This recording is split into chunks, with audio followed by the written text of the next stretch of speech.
আমরা দেখেছি 2013 সালে মাদ্রাসার তলবে ইলম হাফেজে কোরআনদেরকে সাইকুল হাদিসদেরকে লাইট বন্ধ করে নির্বিচারে হত্যা করে ওই সমস্ত লাশগুলো আগুনে পুড়িয়ে দিয়েছে।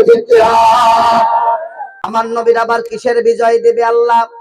নবী আল্লাহ রাব্বুল আলামিন নবীকে প্রেরণ করেছেন এই জমিনে শুধুমাত্র নামাজ পড়ার জন্য, শুধুমাত্র রোজা রাখার জন্য, শুধুমাত্র বিয়ে করার জন্য, শুধুমাত্র খাওয়ার জন্য না না না। আল্লাহ পাক বলেন আমি এমনি এমনি তোমাকে পাঠাই নাই। কি জন্য পাঠাইলাম? রিসালাতের দায়িত্ব দিয়ে প্রেরণ করেছি, ঠিক কিনা বলেন? আল্লাহ পাক বলছেন রিসালাতটা কি? রিসালাত হচ্ছে আমি আল্লাহ রাব্বুল আলামিন তোমাকে নবী বানাইলাম। আমি আল্লাহ রাব্বুল আলামিনকে মানুষকে চিনাও, আমি আল্লাহকে মানতে হবে, আমি আল্লাহর হুকুম মানতে হবে। এই বিষয়গুলো মানুষকে বোঝাও, বোঝানোর জন্যই আমি আল্লাহ তোমাকে নবী করে পাঠিয়েছি। বলি সুবহানাল্লাহ। আমার মুসলমান ভাইয়েরা শোন, আল্লাহ রাব্বুল আলামিন বিশ্ব নবী মুহাম্মদুর রাসূলুল্লাহ সাল্লাল্লাহু আলাইহি ওয়াসাল্লাম নবী দুনিয়াতে আসলেন। বলেন তো আমার নবীর মতো নবী আছে নাকি? কথা বলেন। আমাদের নবীর মতো সেরা নবী কি আর আছে? আমাদের নবী শুধু দুনিয়ার নবী নয়, আমাদের নবী শুধু এই দুনিয়ার নবী নয়, আমাদের নবী হচ্ছে সাইয়্যিদুল আলাম, তামাম আসমান জমিনের নবী, ঠিক কিনা বলেন? আমার নবী সাইয়্যিদুল কাউনাইন, একাল এবং পরকালের নবী। আমার নবী সাইয়্যিদুল আম্বিয়া, প্রত্যেকটা নবীদের নবী। আমার নবী হলো সাইয়্যিদুল মুরসালিন, আমার নবী হচ্ছে সাইয়্যিদুল মুরসালিন। প্রত্যেকটা নবী রাসূলের নেতা হচ্ছে আমার নবী। বলে সুবহানাল্লাহ। আমার মুসলমান ভাইরা, ওই নবীকে নেতা বাদ দিয়া দুনিয়ার কোনো মানুষকে নেতা যদি কেউ মানে, কবরে যাওয়ার পরে মুনকির নাকির যখন তাকে প্রশ্ন করবে, তার জবান দ্বারা প্রশ্নের জবাব দিতে পারবে না, কারণ সে দুনিয়াতে বেঁচে থাকা অবস্থায় রাসূলকে নেতা মানে।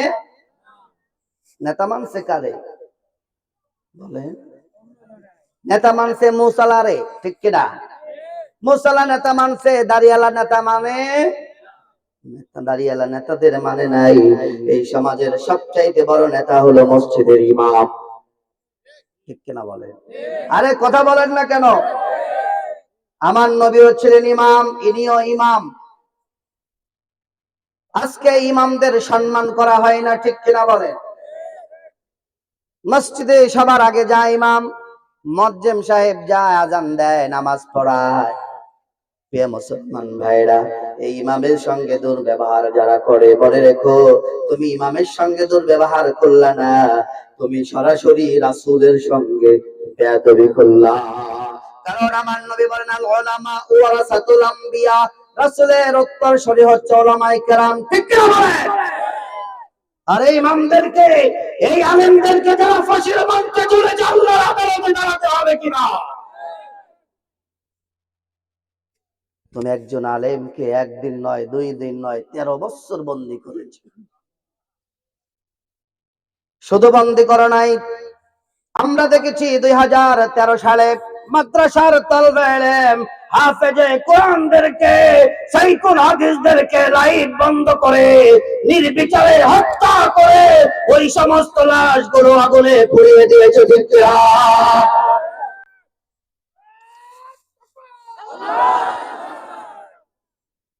মনে রাখবেন আল্লাহ রাব্বুল আলামিন বলেন ইকরা কিতাবাকা কাফা বিনাফসিকাল ইয়াওমা আলাইকা হাসিবা। বলি আল্লাহু আকবার। আল্লাহ রাব্বুল আলামিন কিয়ামতের ময়দানে প্রত্যেকটা মানুষকে একটা করে কিতাব ধরায় দিবে।